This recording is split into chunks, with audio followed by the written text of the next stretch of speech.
Would you like to learn how to make one of these fabulous wreaths? They're pretty simple. They look hard, but they're very simple. And then I'm going to share you how to style it on some beautiful frames. This is a classic look I've been doing for years, motivated by a fellow reseller when I'm like, oh, hey, you made one of those. So I thought, hey, I haven't done one of these in a while for anybody new to learn how to make one of the music paper wreaths. So we're going to be making one of the music wreaths. Now I've already cut a ton of paper already because this is going to be a big guy. So I have some of the music paper. A lot of times nobody wants this stuff at auctions, and I will pick it up dirt cheap or take it out of the box that's going into the dumpster at the sale. So what I'm going to do is I'm going to fold it in half. The nice thing about this wreath is these cuts don't have to be this perfect by any means, so you don't have to worry about like measuring and getting everything. You're just halving your pieces. Take your piece, whatever size you're using. There are smaller music sheets also. I've used those in the past, but today I just had this box that nobody wanted yet again at a at a sale, so I took it. Like, hey, I can use this. So, and there will always be that one comment, how many pieces of paper did you use? As many as it took. So you don't want to have one little booklet and think, oh, I'm going to finish a whole wreath. You want to have lots of booklets, and you want to kind of match up the hue, because paper does patina over time, and you do get different hues and different hues. I mean, even in this grouping, you can see a couple different patinas, but you don't want something so off. So now we're going to be starting with the wreath, and I am sitting in front of my TV because this is going to take us a couple hours, and I'm going to give you the fast version of it. One thing you're going to need is a glue gun, lots of glue sticks. Unless you are one person that has a glue pot, I prefer not to use a glue pot. Some kind of blunt end, and I like a little bit rounded end so it doesn't poke through the picture. This is just a well-used paintbrush, nothing fancy. So what we're going to do is we're going to take that paper, we're going to put our little pencil, pokey thing, whatever you want to call it, and we're going to fold it over, and then we're going to scrunch it like we're throwing it away into the trash. And then we're going to take some of that hot glue, and we're going to put it on there.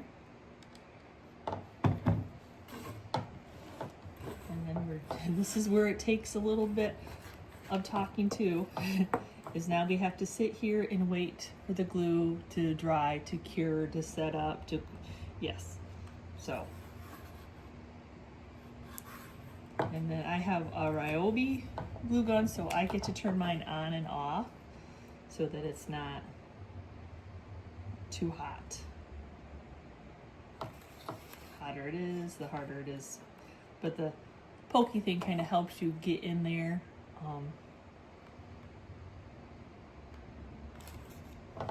To push it in.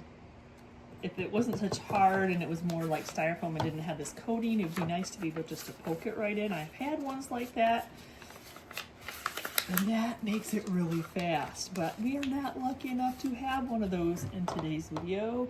We have whatever we thrifted. So more glue. And then we're going to butt it right up next to. Now the longest is the first layer is the longest because there's nothing for the paper to rest on. So like when you get to this layer above there, the paper can lay on and then it won't fall off. But for right now, I've got to hold it until it cools. That's why I said it's however many papers it takes you. I am just covering up the whole green foam. Okay, now that I flip my camera around, and this is a different angle and a different spot for me to be filming, but I got the whole outside done. Not counting the papers, y'all. There's more than 3 and probably less than 1,000 on that first one. I'm just telling you. So now we're gonna go in the inside and work from there. And then I found out that this is not as hard plastic as I thought it was, that I'm able to puncture it and get that in there, and that'll make it go so much faster. Yes, we do all the whole outer. This will be nice and full by the time we are done. And I just turn my glue gun on and off so that it's not too runny and not too spider webby. But that makes it go a lot faster when you can kind of puncture the glue and the paper into the form.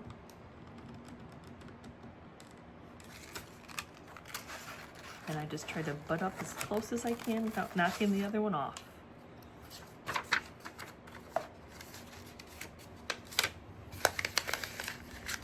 And I know it's not all in film, but this is a large one. Da, da. We're this far now. Now it goes really fast because the next layer can rest upon that first layer that's already set up and dried. Now what I do is I try to stagger in between. That's insane. A little bit glue. And then I'm still pushing them in because that's just easier. Who would have thought a wadded up piece of paper could look so amazing when you group it all together? So return Onyx, $5, 15% off. Oh. Now if you're somebody who wants to go back and forth, you can do it whatever way you want. So that's just the way I do it.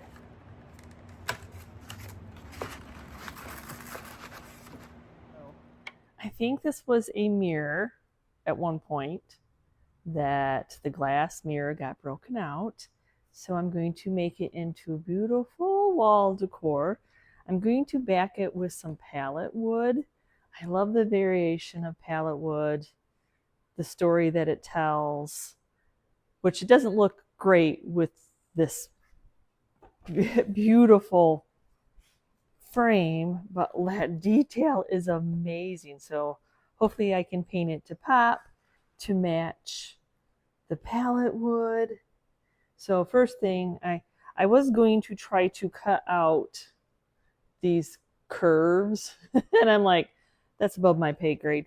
So I'm just going to go ahead and cut it, make a line, just match it up to the entire back, you know, make it a little bit thicker. So it's going to have a little bit of a lip, but to keep it simple for the cuts, I think that is the best, best way to do this. Yes, when working on projects, you do what you think will work, what's in your skill set. And making curves is not in my skill set. If Chris was here, he could probably do it. I'm like, you know what? It's not going to make it any lighter or a little bit heavier, but it is a beautiful frame. So yes, always look in those frame sections at an auction, at the thrift store, wherever you buy secondhand, and rummage through them and see like that beautiful architectural salvage, that top. Oh my lordy, is it beautiful. Just gonna take a marker, mark where I need it to be. I do have one round cut that I'm hoping that I can do. Oops, I think I'm out too far. I need to go underneath the piece. So I do have one rounded edge that I'm hoping that I can cut with the bandsaw.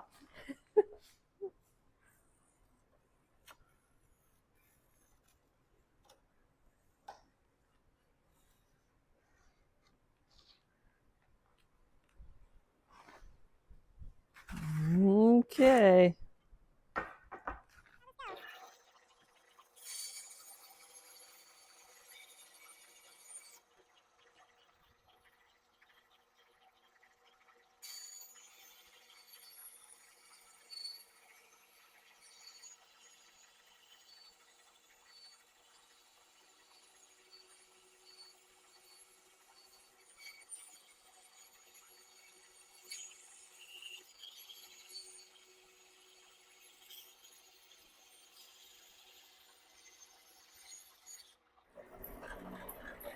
Well, I made it.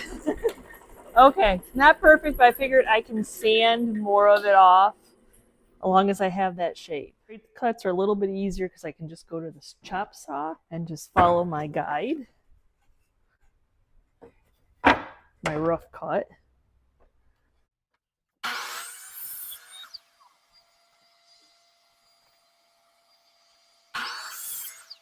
I have everybody cut. See what I mean? It's easier to do the straight lines than make like I would have had to round. I'm not that good at that kind of cutting. So I'm going to set the frame off to the side because I'm going to sand those a little bit. Very grabby, very the whole everything. I don't mind if there's any kind of gaps because I think that gives it character, but we are going to sand the boards a little.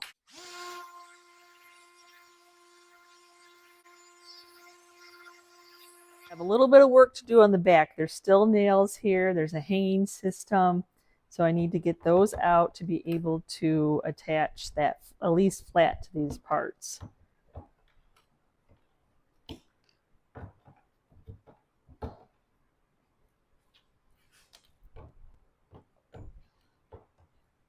Now I'm going to use some Quick and Thick Titebond glue. I'm going to put some glue on here.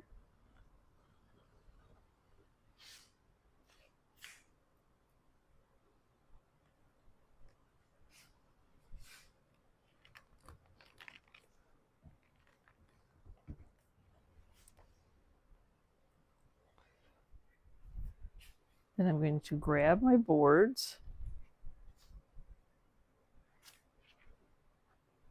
line it up as much as I can, and then we're going to take some brad nails and nail it in.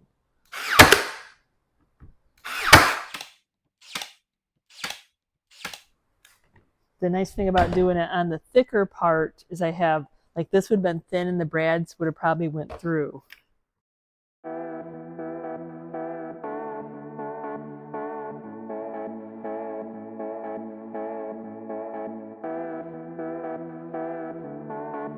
Glued and brad nailed on. Now I'm going to like soften up the edges, get any splintery things off by sanding it.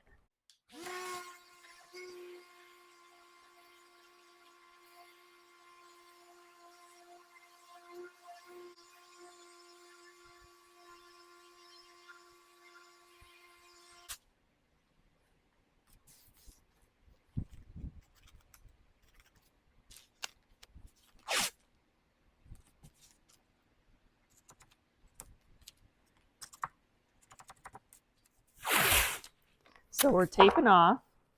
I'm going to go, got a nice lip that I can tape off underneath here now.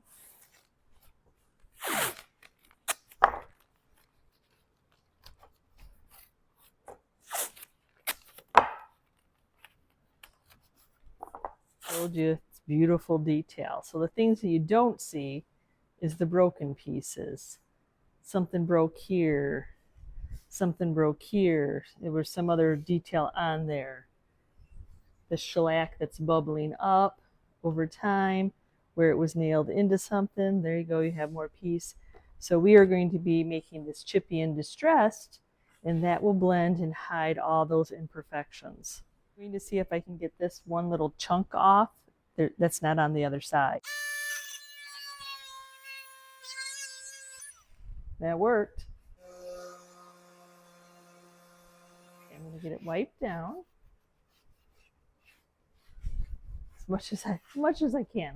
I don't want water to be pooling up in that detail and then me having to wait forever for that to dry. So I just want to get the surface area here.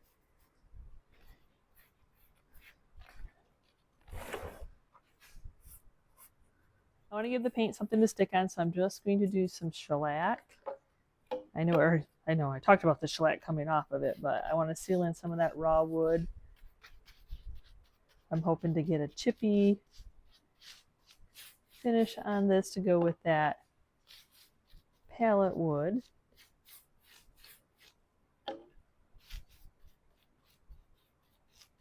Yeah, shellac does come in a spray. I'm just choosing to do the can to wipe it on. I'm going to keep this frame classy by using flour sack to give it that old-timey look, the chipping and the crazing. And I know that there's a lot of detail, so I'm going for the big scoop here.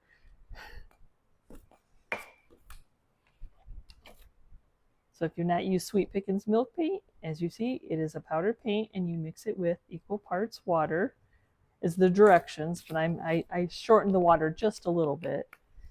So if you want it wetter, you can add more water, of course. If you want it drier, don't add as much water. Just whatever the project you are working on, you just do that. Then as you see, we'll aerate, it'll get all bubbly. You just want to make sure you're incorporating all that powder in with that liquid. Scraping the sides, scraping the bottom, stir it for about 2 minutes and then sit it off to the side and let it thicken up a little bit. Okay, now that it's thickened up, I gave it another stir. I'm using a big brush. There's a lot of detail to get in here, so I'm hoping that I can get all into that detail. Sometimes you kind of have to do a pouncing technique, kind of pushing it in there, like, get in there. And of course, with white, you know, very seldom do you get a one coat coverage, even with me doing it thicker like this. But it doesn't have to be perfect because we want it to be old and chippy looking anyway.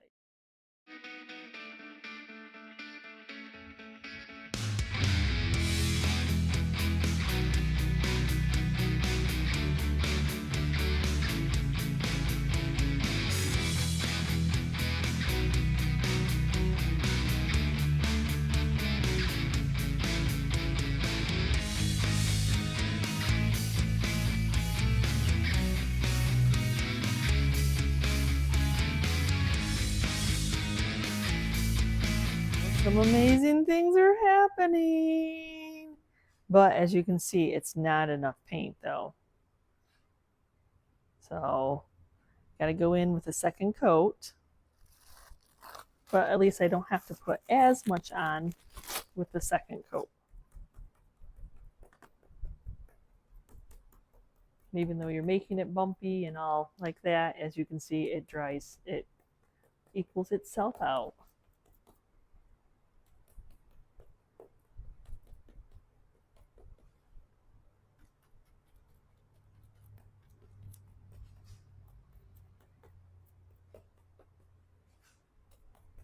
I guess evens it evens itself equal. Yeah, you know.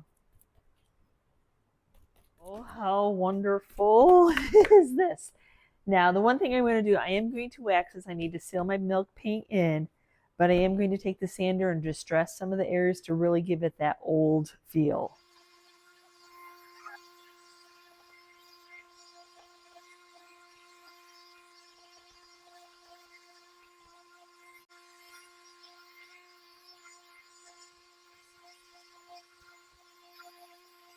Okay, I'm not going to worry. That could have freaked some other people out, but I'm not worried because I've got Starbond CA glue, which is good that it came off now because if somebody bought it, they may not have the items to put it back together.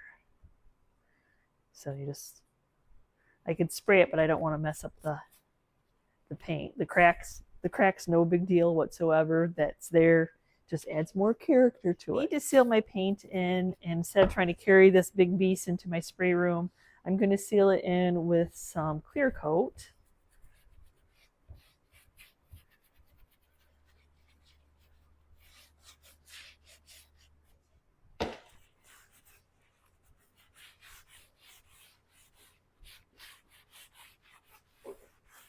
You get to take the tape off and see how amazing it looks. Doesn't look good with painted tape, that's for sure. There's something, like I said, I haven't done anything like this in a while, I don't think, without putting like a signage or anything, but it's my classic, always sells. It looks amazing. Okay, I gotta flip this bad boy over because before attaching a wreath or anything to it, I gotta put a hanging system on it. And then if this has any crusty edges, which it probably does, that's why I taped off. Trying to keep my back clean still. When you take tape off, you always get that hard, crusty edge that does not feel very good on your hand, so I just take a moment and sand it off.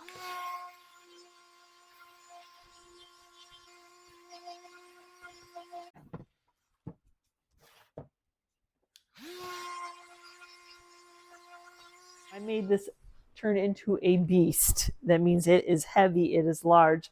So the hanging system I'm usually, yeah, the hanging system I usually attach just comes with these little bitty screws, but I'm going to change it out with these drywall screws. So it's thicker, a bit more bite in here.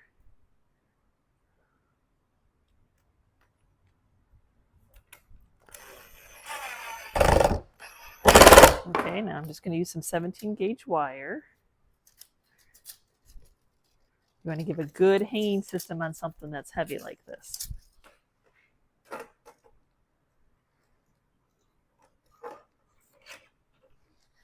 Like clamp that off.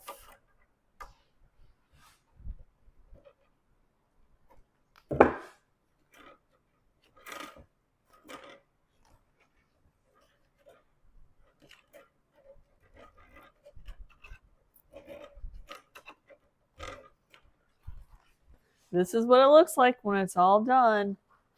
It is such a statement piece. Oh my goodness. So just a little bit of hot glue.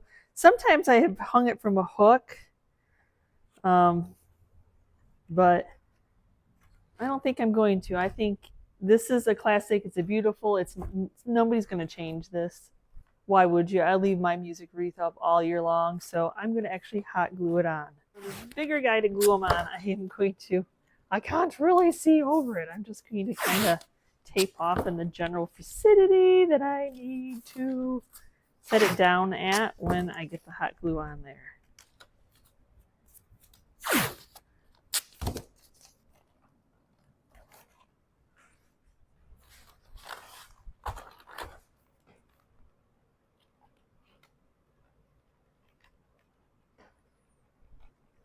The wreaths really aren't heavy. Probably the heaviest part is the form.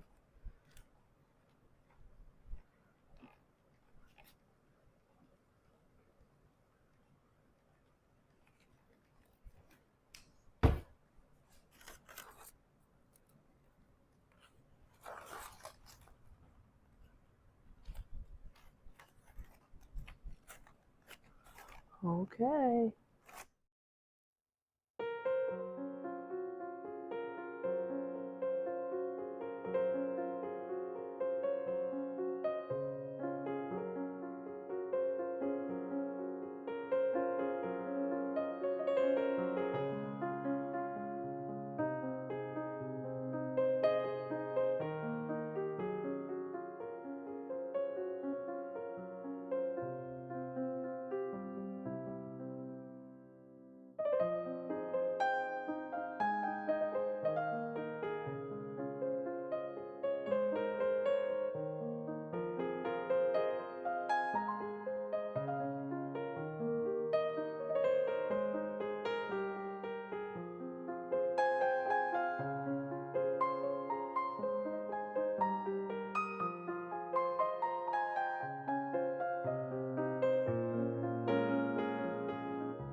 The frames aren't always amazing, but they are just a nice frame.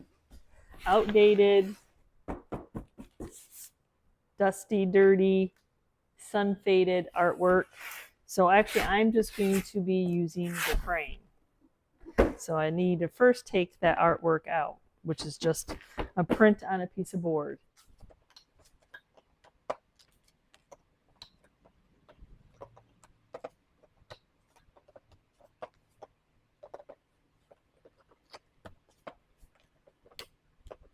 Okay, now it should just pop out.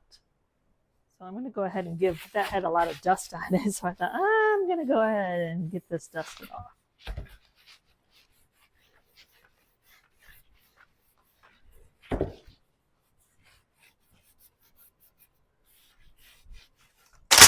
Yardsticks, that's what I'm going to do. I'm going to be backing this piece with some yardsticks. So we have two different options of where to go, but I think I'm going to do long way. So I'm going to go ahead, and they're just nothing fancy, just plain old yardsticks. And if I do that, I might be able to get a couple, like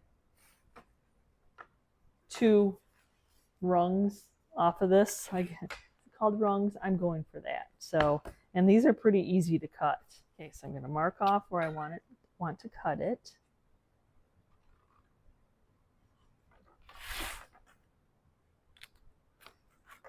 Need just something to raise it, and this will work. And then I'm just going to take a Japanese saw.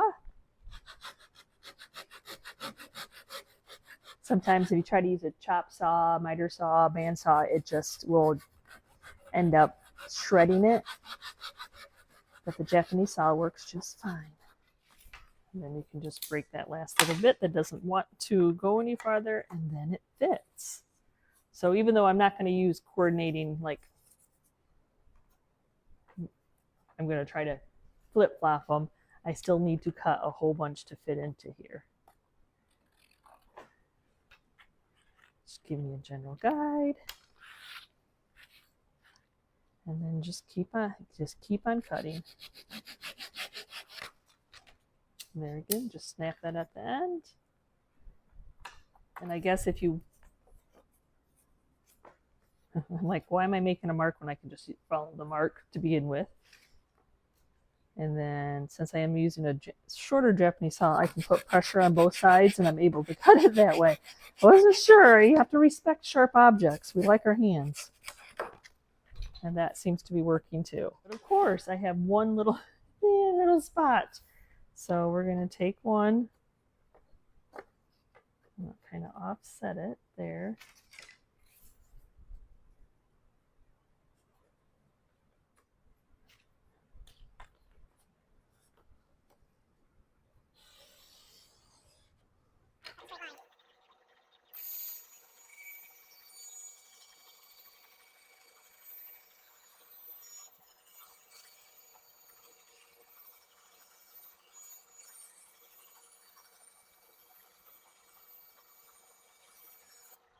And then this is what the bandsaw will do. It'll make all those shreds. That's why you don't want to really have to cut it there, because you have to make more work for yourself.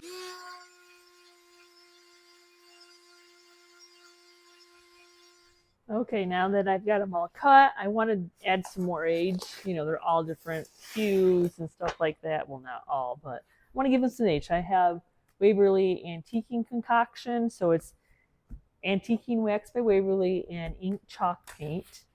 So I'm just going to dip a rag in there, and then I'm just going to give a little bit more age to some of the very clean new. I'm going to do both sides because, you know, what if I change my mind what side I want to use? Because when I go to put it together, I want things to be random. We just needed to make sure we had enough cut.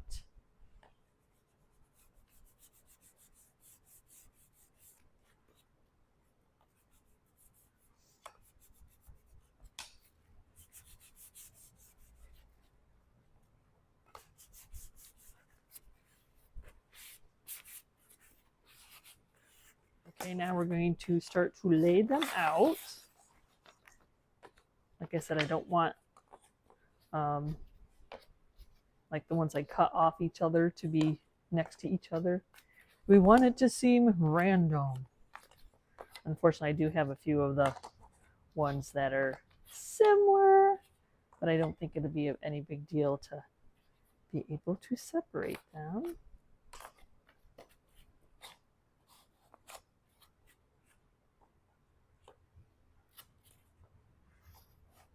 Nope, wasn't any big deal whatsoever. And then that piece is going to go, because that's their cut is straighter than my cut.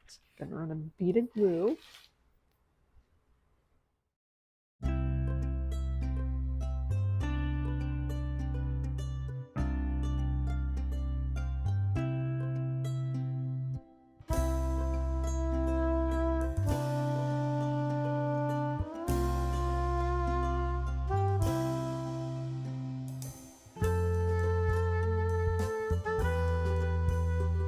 Now I'm going to run a bead of hot glue. If I This is so thin, stapling it, anything like that, it's going to come through. There's no short little brad nails to do this, so I think the easiest for me to make sure that everything's going to stay in there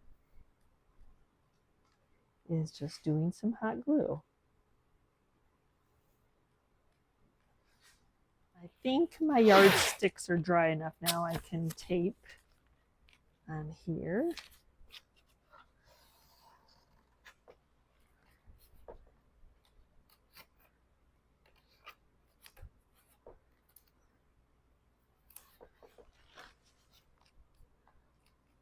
That way when I go to paint the frame, I'm not painting my yardsticks very much. I'm going to be using DIY's Cottage colors in the Sage Garden.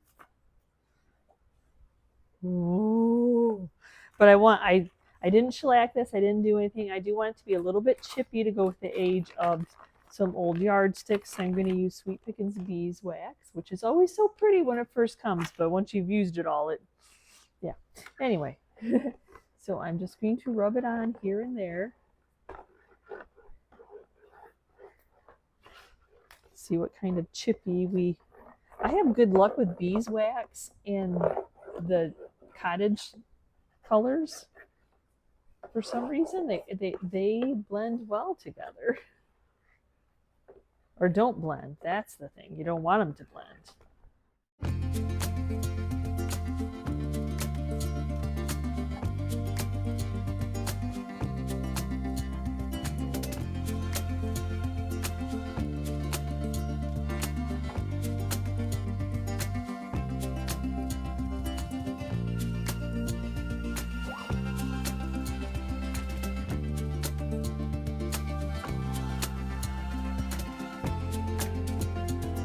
Okay, we're going to go in with coat number 2. I don't need to apply any more wax. The wax is still on underneath there.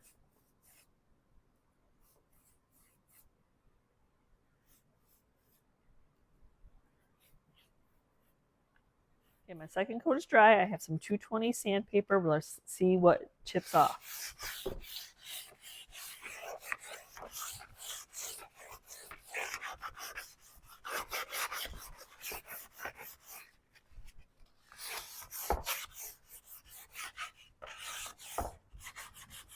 Okay, so just a little bit. I didn't go crazy with the wax or anything like that. Now I'm going to go in with some aging wax. I just want to liven it and bring it up, make it not look like it's just freshly painted. Maybe get into some of that yummy details that this frame had.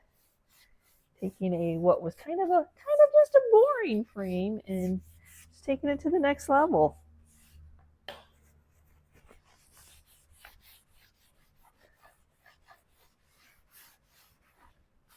Yep, that's sticking in those little areas that I was hoping it was going to.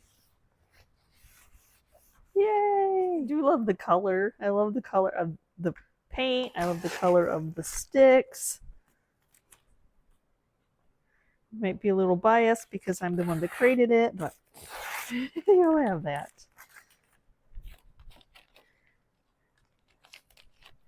Come on, little guy, get on there. There you go.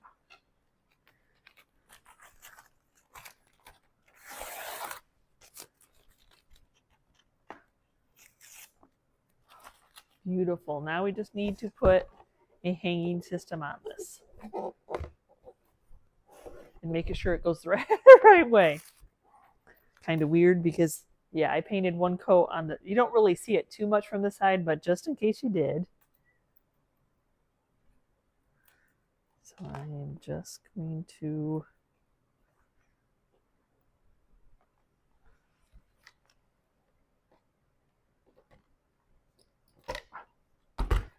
kind of an awkward angle because we have to go into the side here.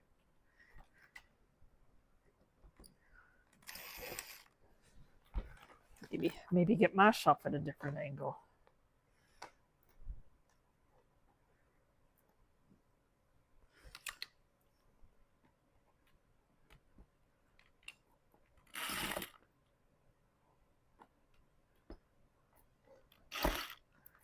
I might have to pre-drill.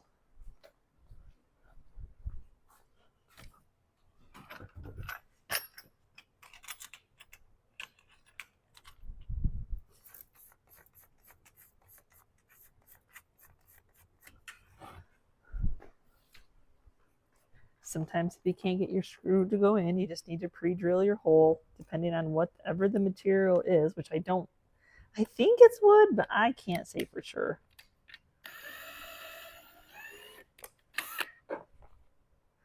Just enough to get it started. And I'm praying that it doesn't go through the front. Please don't go through the front. Please don't go through the front.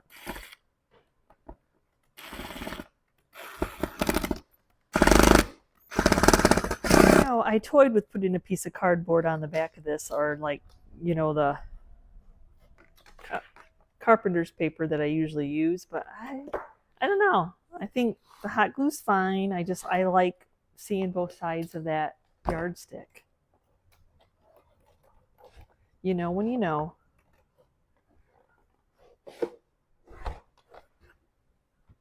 Yes, I did. I made a smaller one. So now I just have to 1, 2, 1, 2. Okay. Hot glue. When I make the smaller ones, I just get the wreath form from the Dollar Tree store, and it's perfect. And then like what I was making for the big one, I would be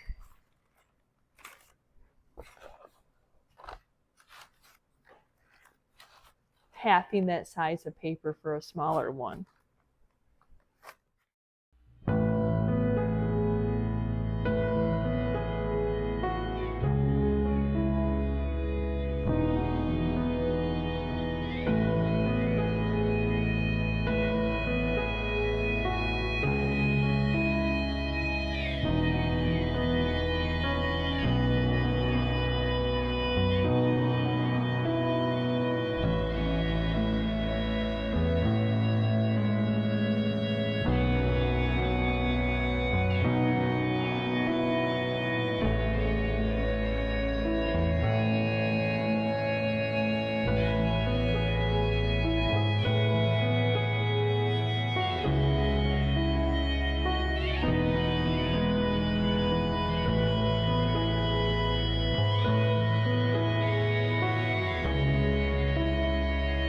So I hope you found this video useful, helpful, and just fun and entertaining. Yes, those music wreaths, you can make them with any kind of paper. You can make them with coffee filters. They're just amazing. A statement piece, classic from year to year. They are nice and solid pieces once you get them all to put together, and then putting them on some amazing frames. Oh, my heart be still. And I tell you what, if I ever could look back in all my videos of when I first created that, wowzers, that's all I have to say. It was just an amazing piece, and it always sells, and then I get like, I'm afraid to do too many. You know, I don't want to like oversaturate the market, but when I saw Michelle's in her booth and a customer came in and bought it right in front of me and her, that was so awesome. My heart was just happy. So anyway, thanks for watching today's video. Let me know down in the comments if you've created one of these music wreaths, or if I spiked your interest to get out there, sit in front of the TV, watch your favorite show.